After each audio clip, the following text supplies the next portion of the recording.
Latest technology courses, best infrastructure మరియు అద్భుతమైన placements. Engineering లో మీ best choice Avian institute of engineering and technology, Ibrahimpatnam. మీరు పాడుతున్నప్పుడు ఇప్పుడు ఎంత అన్ని పాటలు మంచి పాటలు అయినా కూడా ఏదో ఒక రికార్డింగ్కి వెళ్తున్నాం అంటే మనకు కొంచెం ఎక్కువ హ్యాపీగా ఉంటుంది. అలా ఎవరి రికార్డింగ్కి వెళ్తున్నప్పుడు మీరు అరే వాడు ఏం పాట వస్తుంది, ఈ గమకం మనకి ఇంకా బాగా వెళ్దాం అని అలా అలా ఉంటుంది కదా. అది హ్యాపీనెస్ కాదు, టెన్షన్స్ వస్తుంది. టెన్షన్ కొన్ని మ్యూజిక్ డైరెక్టర్స్ దగ్గర వెళ్తున్నప్పుడు ఈ రోజు ఎలాంటి పాట వస్తుందో మనకు అది నా గాత్రంలో రావాలి, మ్యూజిక్ డైరెక్టర్ని సాటిస్ఫై చేయాలి అని ఒక పెద్ద ఇది ఉంది కదా. సో అది కొన్ని మ్యూజిక్ డైరెక్టర్స్ దగ్గర వెళ్తున్నప్పుడు ఆ భయం ఉంటుంది. ఎవరెవరు? అదే ఇళయరాజా గారు, శరత్ గారు. శరత్ గారు అయితే అసలు ముందు అర్థం అవడానికి ఓ రోజు పడుతుంది మాకు వినడానికి. అలా సమ్ టైమ్స్ ఒక సాంగ్ అలా అయ్యింది, నాకు అది సాయి ఏది బేసిక్ సాయి ఏది అని తెలియకుండా ఒక పాట పాడాను శరత్ గారికి. ఏ పాట చిత్ర గారు? అది మూవీ నేమ్ సింధూర రేఖ అని. దాంట్లో నోట్స్ ఎక్కడెక్కడో పోతుంది. ప్రణతోస్మి గురువాయుపురేశం ప్రతిదినమను చేత స్మర హరి పాదం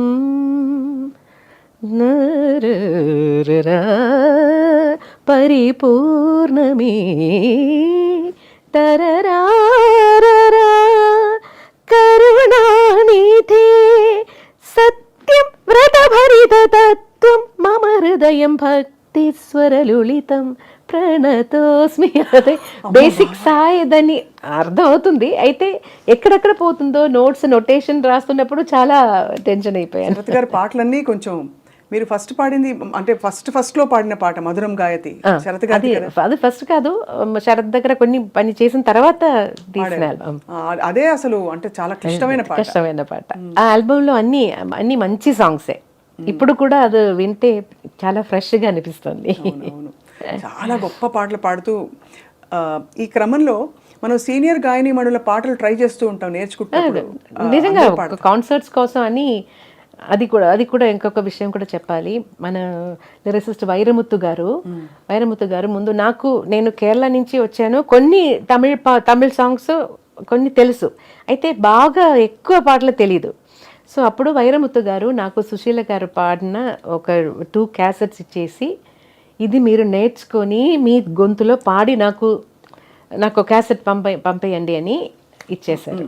సో అది నాకు ఒక పెద్ద గుడ్ అడ్వైస్ అండ్ గుడ్ అది మంచిది కదా. సో ఒక్కొక్కటి నాకు టైం దొరికినప్పుడు అన్నీ సుశీల గారి ఏదైనా ఒక పాట ఆ ఆల్బమ్ నుంచి కొత్త సాంగ్స్ రాసేసి అది నా గొంతులో నేను ట్రై చేసి తర్వాత అన్ని సాంగ్స్ పాడేసి నేను వైరముత్తు గారికి పంపించేసాను. సో అది నాకు నా డిక్షన్ ఇంప్రూవ్ చేయడానికి, మ్యూజికాలిటీ ఇంప్రూవ్ చేయడానికి అన్నీ చాలా హెల్ప్ అయ్యింది.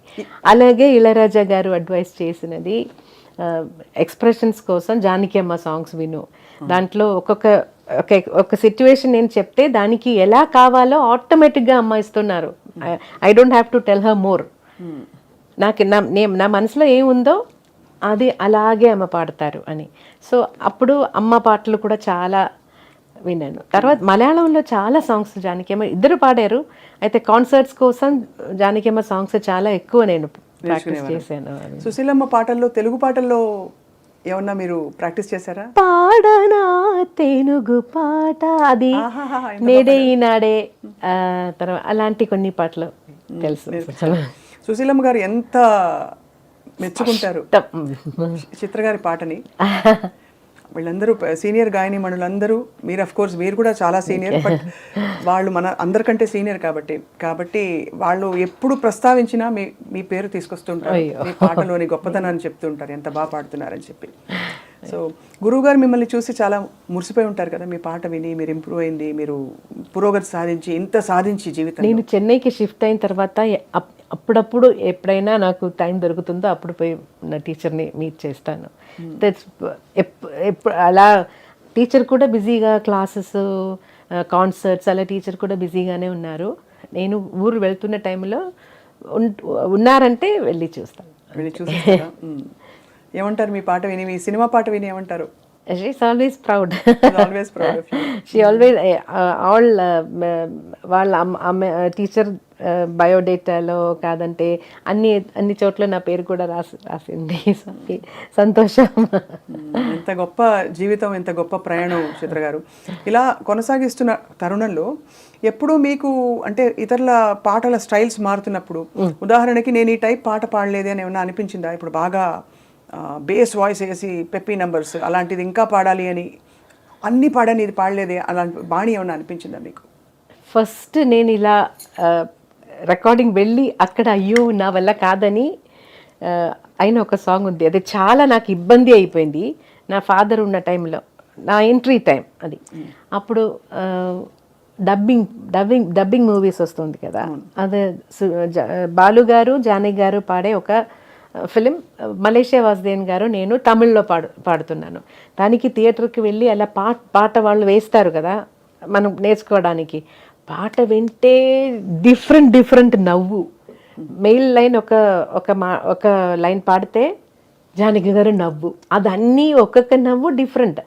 అయ్యో నాకు ఆ టైంలో నవ్వంటే ఫేస్లో వస్తుంది, శబ్దంలో రాదు. అయ్యో నేను చాలా భయపడినాను. నేను అప్ప దగ్గర నా ఫాదర్ దగ్గర చెప్పాను, నాన్న will go, I can't do this. నాకు నవ్వు రాదు. ఫస్ట్ ఆఫ్ ఆల్ నర్వస్నెస్ అని కొత్తది కదా, నాకేం తెలియదు. గట్టిగా నవ్వాలి, డిఫరెంట్ సేమ్ నవ్వు కాదు, ఆ నవ్వులోనే వేరియేషన్స్.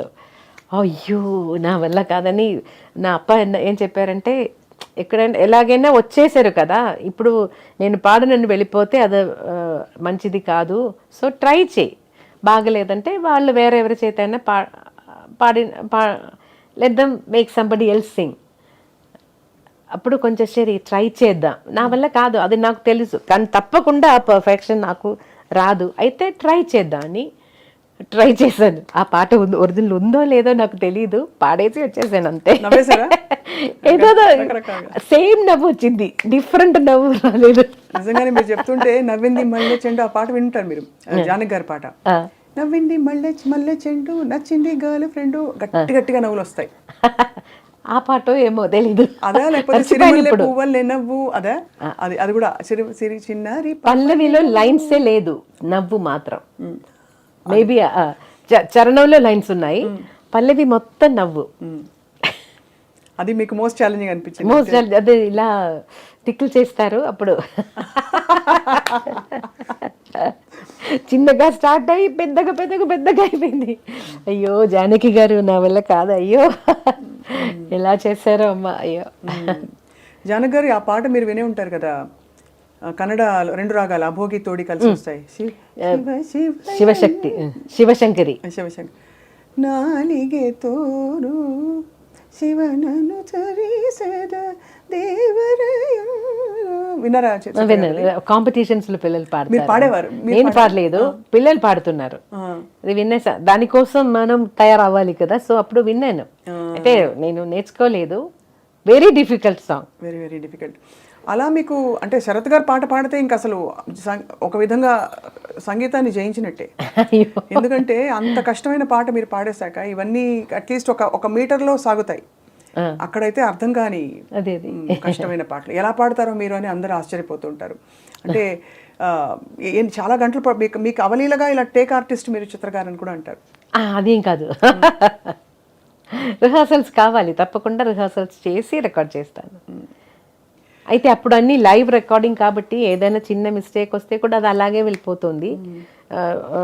కొన్ని రోజుల తర్వాత వాయిస్ మాత్రం మిక్స్ చేద్దామని ఒక ఆపర్చునిటీ వచ్చినప్పుడు ఏదైనా తప్పులు ఉంటే సార్ ఆ లైన్ మాత్రం నేను మళ్ళీ ఒకసారి పాడేస్తానని చెప్పేసాను. అయితే ఇళయరాజా గారు మాత్రం అదే ఒప్పుకోరు. లైవ్లో పాడేశారు కదా, నేను కరెక్షన్స్ అడిగాను. అప్పుడు ఇప్పుడు ఇలా